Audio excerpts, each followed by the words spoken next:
Hello friends, welcome to Kechu's home and kitchen channel. इवत्तु नानु कोस पल्य ಮಾಡ್ತಾ ಇದ್ದೀನಿ। ಅದಕ್ಕೆ ಕೋಸೆಲ್ಲ ಹೆಚ್ಚುತ್ತಾ ಇದ್ದೀನಿ ಸಣ್ಣ ಸಣ್ಣದಾಗಿ।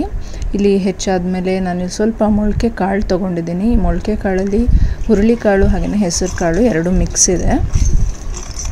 ಹಾಗೇನೇ ಒಂದು ಈರುಳ್ಳಿ ಹೆಚ್ಚಿಟ್ಕೊಳ್ತಾ ಇದ್ದೀನಿ,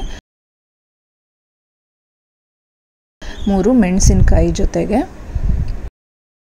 ಈಗ ಸ್ಟಾರ್ಟ್ ಮಾಡೋಣ।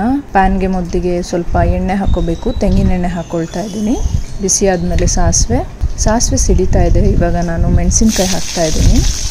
ಮೆಣಸಿನಕಾಯಿ ಫ್ರೈ ಆದಮೇಲೆ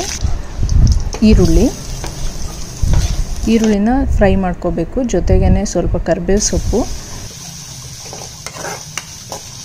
ಸೊ ಇವಾಗ ಈರುಳ್ಳಿ ಫ್ರೈ ಆಗಿದೆ ಸ್ವಲ್ಪ। ಈಗ ಮೊಳಕೆ ಕಾಳನ್ನ ಹಾಕೊಳ್ಳೋಣ। ಮೊಳಕೆ ಕಾಳು ಹಸಿ ಸ್ಮೆಲ್ ಹೋಗಬೇಕು, ಅದಕ್ಕೆ ಜೊತೆಗೇ ಅರಿಶಿನ ಕೂಡ ಹಾಕ್ಕೊಂಡು ಸ್ವಲ್ಪ 1-2 ನಿಮಿಷ ಎಣ್ಣೆಲೆ ಫ್ರೈ ಮಾಡ್ತೀನಿ। 1-2 ನಿಮಿಷ ಆದಮೇಲೆ ಈಗ ಹೆಚ್ಚಿಟ್ಕೊಂಡು ವಾಶ್ ಮಾಡಿಟ್ಕೊಂಡಿರೋ ಕೋಸನ್ನ ಹಾಕ್ತಾ ಇದ್ದೀನಿ। ಎಲೆಕೋಸನ್ನ ಕೂಡ ಜೊತೆಗೆ ಹಾಕ್ಕೊಳ್ತಾ ಇದ್ದೀನಿ। ಇದಕ್ಕೆ ಸ್ವಲ್ಪ ನೀರು, ಬೇಯೋಕ್ಕೆ ಎಷ್ಟು ಬೇಕೋ ಅಷ್ಟು ನೀರು ಎಲ್ಲ ಚೆನ್ನಾಗಿ ಮಿಕ್ಸ್ ಮಾಡಿ ಮೀಡಿಯಮ್ ಫ್ಲೇಮಲ್ಲಿ ಇಟ್ಬಿಟ್ಟು ಕ್ಲೋಸ್ ಮಾಡಿ ಇಡ್ತೀನಿ। ಒಂದು 3 to 4 ಮಿನಿಟ್ಸ್ ಸಾಕು ಬೇಯೋಕ್ಕೆ। ಇವಾಗ ನೋಡಿ ಚೆನ್ನಾಗಿ ಬೆಂದಿದೆ।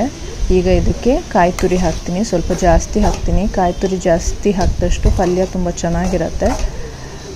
ಸೊ ಇದು ಬಿಸಿಲೇ ಸ್ವಲ್ಪ ಚೆನ್ನಾಗಿ ಮಿಕ್ಸ್ ಮಾಡಿಕೊಂಡು ಆಫ್ ಮಾಡ್ಕೊಳ್ತೀನಿ। ಇವಾಗ ಕೋಸು ಪಲ್ಯ ಮೊಳಕೆ ಕಾಳಿನ ಜೊತೆ ತುಂಬ ರುಚಿಯಾಗಿರುತ್ತೆ। ನೀವು ಮನೇಲಿ ಟ್ರೈ ಮಾಡಿ ಹೇಗಿತ್ತು ಅಂತ ತಿಳಿಸಿ। ಹಾಗೆಯೇ ಇದೆಲ್ಲ ಹಬ್ಬದಲ್ಲಿ ನಾರ್ಮಲಾಗಿ ಈಗ ನೀವು ರಸಮ್ ಮಾಡಿದಾಗ, ಬೇಳೆ ಸಾರು, ದಾಲ್ ಮಾಡಿದಾಗ ತುಂಬಾ ಚೆನ್ನಾಗಿರುತ್ತೆ। ಟ್ರೈ ಮಾಡಿಬಿಟ್ಟು ಹೇಗಿತ್ತು ಅಂತ ತಿಳಿಸಿ। ಮತ್ತೆ ನೆಕ್ಸ್ಟ್ ವಿಡಿಯೋದಲ್ಲಿ ಸಿಗ್ತೀನಿ, ಅಲ್ಲಿವರೆಗೂ ಬಾಯ್।